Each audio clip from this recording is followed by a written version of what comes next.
Hi everybody, this is Kevin and welcome back to another anime review. And today I'm going to share my thoughts on Shenmue episode 13, which is actually the season finale, and it looks like we're going to get a second season at some point. But I really enjoyed this series. At the end of the video I'm going to discuss what I thought of the series as a whole, but for now it's going to talk about this particular episode. And it takes place right where the last one left off, obviously, with Ryu along with Ren and Joy making their way to the top of the roof to rescue Yuandazu and Wong. And they found that Lan Di is there in his helicopter, ready to get Yuandazu for himself.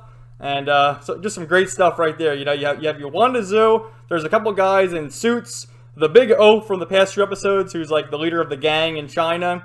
And then Lan Di, along with Ren and Joy looking on. And Lan Di ascends from the helicopter to face Ryu. And they start going at it. Lan Di's there just blocking every attack. And Ryu, not listening to what he learned throughout this whole time being here in China, learning all these different abilities, is just charging right in like, Lan Di, I'll avenge my father! And he's just throwing every punch he can at him, but Lan Di keeps evading it, and actually says, you've improved somewhat. And then he knocks him down, and it's just, epic fight right there. And then we have that big oaf guy. Again, I'm sorry, I'm not really too good with the names. I know he's a major character, so I should probably know the fucker's name. But anyway, he's holding Wong off. They're on the top of this building. He's holding Wong off the ledge, like, I'll drop the kid, you better tell my master what he wants to know. And he tells Lan Di that whatever it is in Bailu Village. And with that, Lan Di leaves, and Ryu's just completely lost it. I'll avenge my father, where are you, Lan Di? Just screaming. Great voice acting here. I criticized the voice acting early in the series because certain characters, pronounce things differently, which, I don't know, you would think with dubs and everything they would have the phonetic pronunciation, so everyone's pronouncing things the same way, but it is what it is.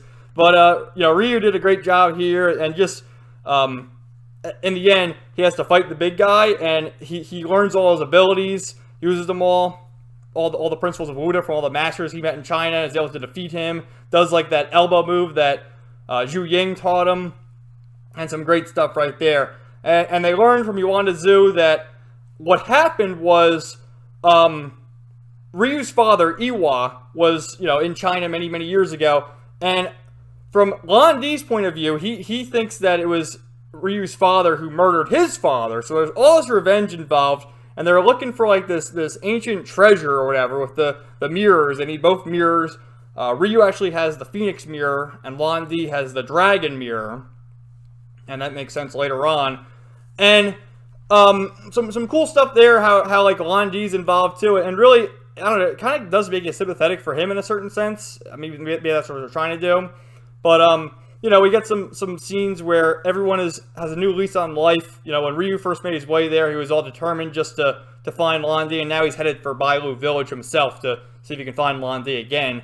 And he says goodbye to Ren and Wong and Joy and everyone else who he met. And then even at the Monmo Temple, he says goodbye to Feng Mei and Zhu Ying and the other guy with the mustache. Again, I forget his name. But, you get some cool scenes where Wong, he was like a street thief where he was pickpocketing everyone, and now he's selling fruit. So he's like a shopkeeper now, so he's got a new lease on life. Ren leaves, and he sort of has a comment where he says, oh, hope to see you again, Ryu. So I think we'll probably see Ren again. That would be cool. Which, I kind of thought Ren was like an anti-hero, but in the terms of the anime anyway, it seems like him and Ryu were like bros, and that was pretty cool. I like that. And then also Joy makes her way to the tombstone where her mother's buried, and notices flowers and says, oh, I guess Dad paid you a visit. So that was interesting. And then Ryu sets off on his journey, gets in a boat, and gets off the boat and is on a path walking toward Bailu Village, and it starts raining, and all of a sudden he hears this baby lamb screaming in the water as it's being swept down to the waterfall. And then he sees this girl dive in after the lamb. And it turns out the girl is actually Shenwa, who we've seen multiple times throughout the series, at the beginning or at the end of each episode, saying a few words. And obviously, she's supposed to be an important character. I think she's more important in the games, because we're just now getting the interaction between her and Ryu. But Ryu jumps in to rescue her and the goat, and then he wakes up and he's in, her home, I guess, and she's nursing him back to health. And then she takes him outside where we can roll credits, and she talks about the tree. It's called the Shenmue tree, and then the blossoms are called Shenwa, after her namesake.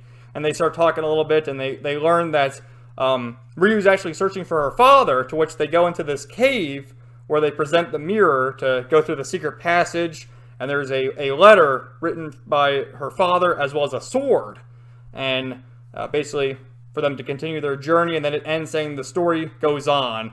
And they talk about the sword a little bit. I wonder if, like, as it continues, there'll be, like, more magic and stuff like that in it, because, you know, they sort of, like, mention ki and stuff like that, so that's not really magic, but you get the idea. So I really liked it.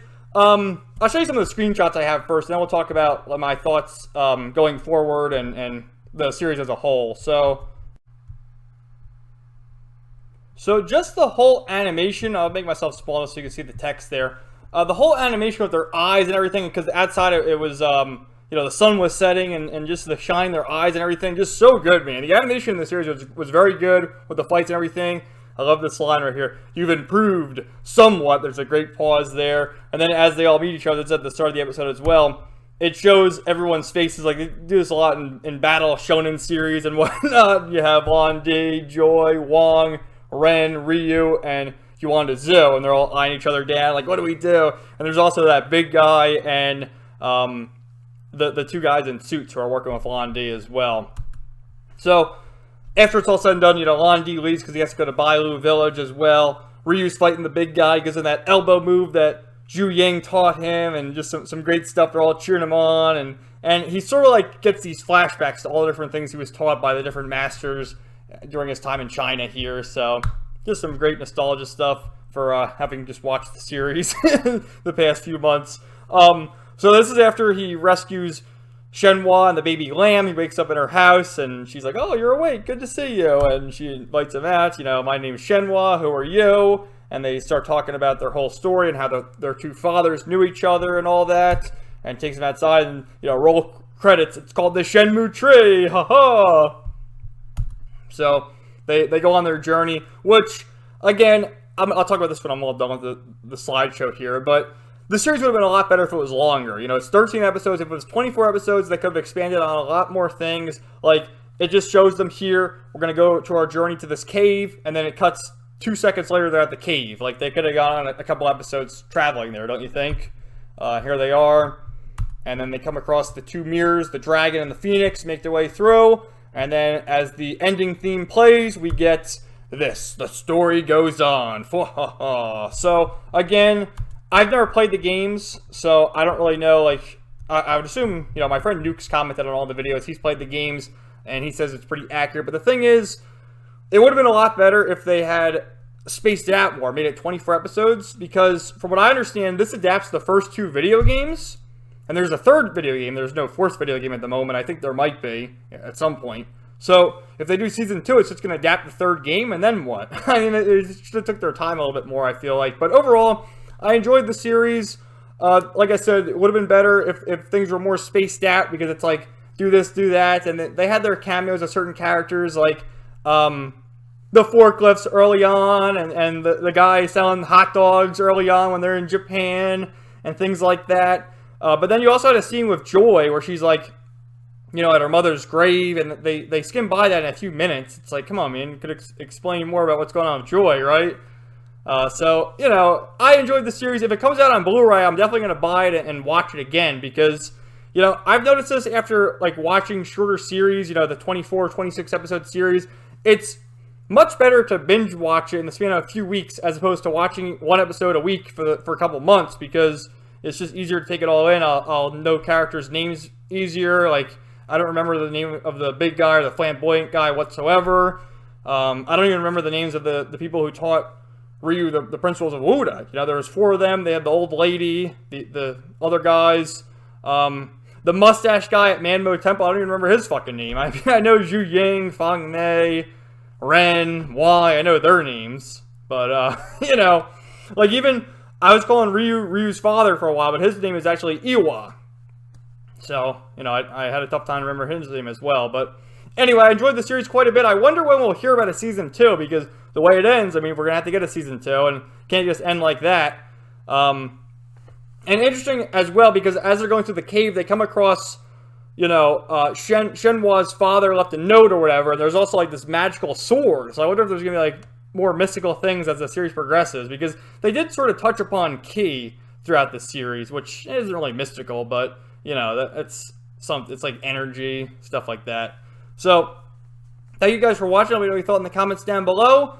I'm just going to continue doing the episode reviews of Digimon Ghost Game, but otherwise I'll try to do more like anime series reviews, because I think that's better, just to do like the whole series at once as opposed to doing one episode a week or whatever. But you guys let me know what you think in the comments down below if you'd like to see me review more like episodes week to week, because I'm currently watching Spy Family and Love After World Domination, as well as Digimon Ghost Game. I don't know if you guys are interested in that, but you know, let me know. So thanks for watching, guys. Have a great day, and we'll talk to you later.